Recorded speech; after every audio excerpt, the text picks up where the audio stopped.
I make a point nowadays of thinking the unthinkable on the grounds that it's part of how we'll win.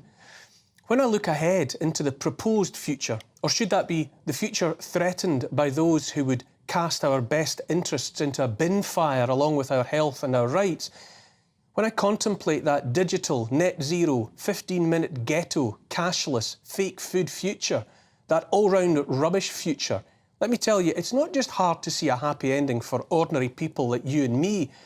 I say it's every bit as impossible to see how the nonsense can work out well, even for those seeking to impose that dire future. And I think that's why they've lost already, whether they know it or not. 17th century English poet John Donne said, "Any man's death diminishes me, for I am involved in mankind." I think about that line and remember we're all connected, whether we want to be or not. And I remember that whatever happens to some might eventually happen to all, from richest to poorest. What's going on around us now is compelled change, forced change none of us asked for, and on a global scale. For the first time, a tiny dominant group thinks it can change and certainly has the technology to change, to quote the title of the Oscar-winning movie, "Everything, Everywhere, All at Once." And for the first time, it's not change for the better, but deliberate change for the worse, at least worse for the vast majority of people. To seek to make life worse for almost everyone, without everyone's consent, is a bold move, to be sure.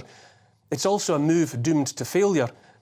Its architects are clever, but a vintage of clever I like to describe precisely as stupid clever. I've read it estimated that no more than 8,000 individuals count themselves among the significant clique making all the decisions. There are almost 8 billion people alive on Earth, which means we outnumber that clique by 1,000,000 to 1. Based on that alone, I say we can get the better of them. I would say it's also foolhardy for anyone, however rich, powerful and clever they might consider themselves to be, to think they can change everything for everyone while at the same time correctly predicting all of the consequences of their actions, and all the while being outnumbered by 999,999 folk disinclined to agree with them. There are many people, we all know them, who refuse to see the future that's being planned for them and steadily set in place, having been duped all their lives. And let me tell you, I know that feeling. The very notion of accepting they've been duped is too much for them, too painful, too frightening. Instead, they prefer to be angry with those who've been brave enough to accept they've been had and to talk freely about it. But the good news is, it doesn't take the billions to overturn the nonsense. As has happened more than once in history, it's the few who will make all the difference for all the rest by the simple acts of defiance and saying no. As they keep telling us, it's all one planet that we share, one big old house.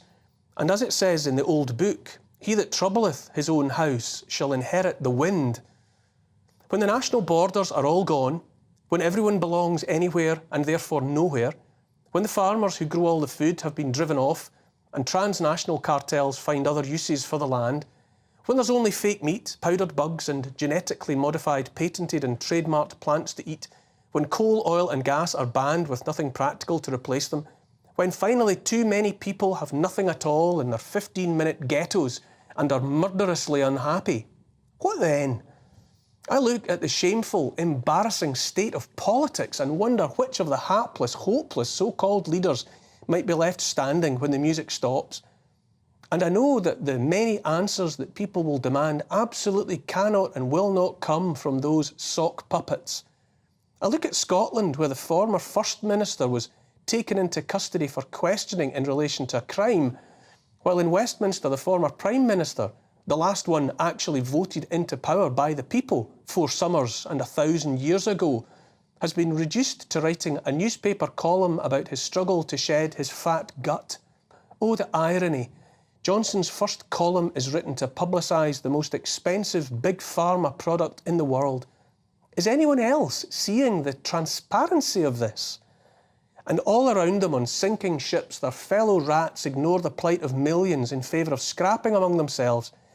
When will anyone in Westminster get the point that no one in their right mind gives a flying fig about cake and parties? The elephant in the room is that politicians, civil servants and scientific advisors evidently knew COVID was nothing to fear. The point is not who ate cake and when and did or did not tell the truth about it. The point is that they flouted rules and partied while people died lonely deaths, denied even the comfort of family.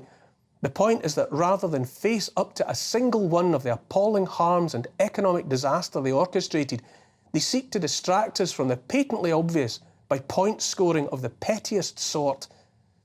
Then, across the pond, the sitting president of the land of the free is moving heaven and earth to jail his strongest political opponent. Think about that. What's always been the way of tin pot dictators in banana republics is now the go-to tactic for the leader of the free world. Does anyone believe anymore that any of those jokers are actually in charge? I lie in bed at night and think about various scenarios, any one of which might describe our collective future.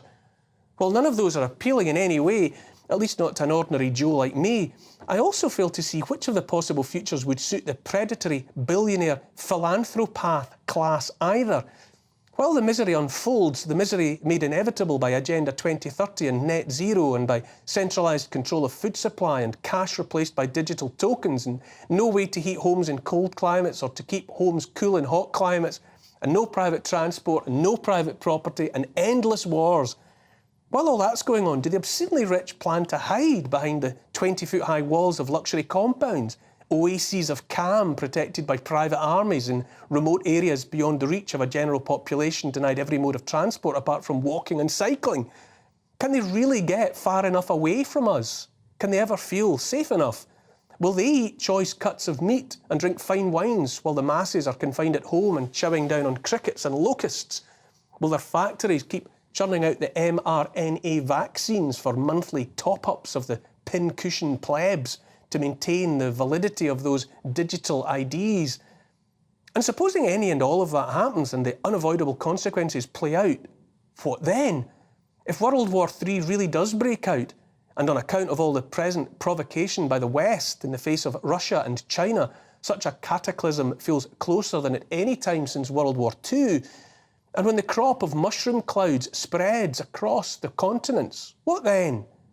When the necessary years pass and the radioactive dust settles, and the day comes when it's deemed safe for those philanthropaths and their assorted young to emerge blinking from their bunkers under the compounds into a strangely quiet world, what then?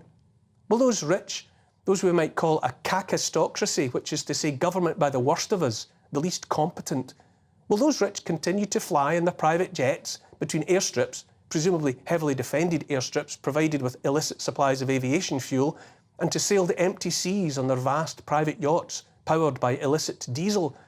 Those billionaire technocrats might know how to contemplate the design of rocket ships to Mars and whatever it is that goes into a brain chip capable of letting a quadriplegic person dance the tango, and who understand the theory behind growing a sirloin steak in a 3D printer.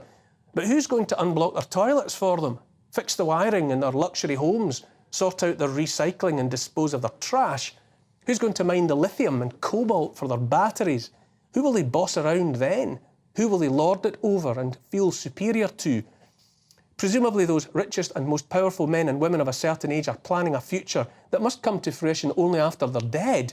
Supposing, that is, they haven't been so silly as to upload digitised versions of their consciousnesses into the cloud in hopes of being downloaded later into synthetic bodies.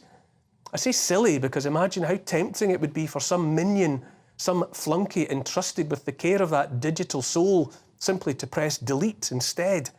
Imagine as well how a file like that might become corrupted or just lost like any other. If it's the case instead that they're shaping the future for their children and grandchildren, then what kind of world might that be? Will their offspring be as ruthless and as contemptuous of their fellow human beings? Will they look around at a world changed beyond all recognition and be happy? Sometimes I ask myself different questions and contemplate other scenarios. Will those philanthropaths turn on each other before they even finish the job of dealing with us? If they're as intolerant of us as they seem to be, how long before they see their closest competition for resources as an unbearable threat as well? I say it won't work and it won't happen, because I tell you now that when it comes to the wet work, none of the clowns closest to power have the cojones, and the faceless, nameless people in the background are too scared to be exposed, and this would expose them. Our pretend leaders don't have the nerve, certainly not the resolve required to be standing there in the public gaze when the music stops. The unintended consequences will kick them in the bahookie if they think they can undermine and set aside the human need for family, real food and a meaningful future, and that won't impact on them, then they truly are the anti-human kakistocracy I've long expected them of being. Here's the thing, in the end, what will save us is the natural law, which favours right over wrong and good actions over bad. There's nothing more natural and right than a man and woman coming together to make a family and a home for children. The unintended consequence of denying millions of men and women that right will sweep the bad actors from the stage like a tsunami. The natural human instinct to nurture is stronger than any technology they might attempt to enslave us with. The good and right and natural way of things will prevail, because the universe wants things that way.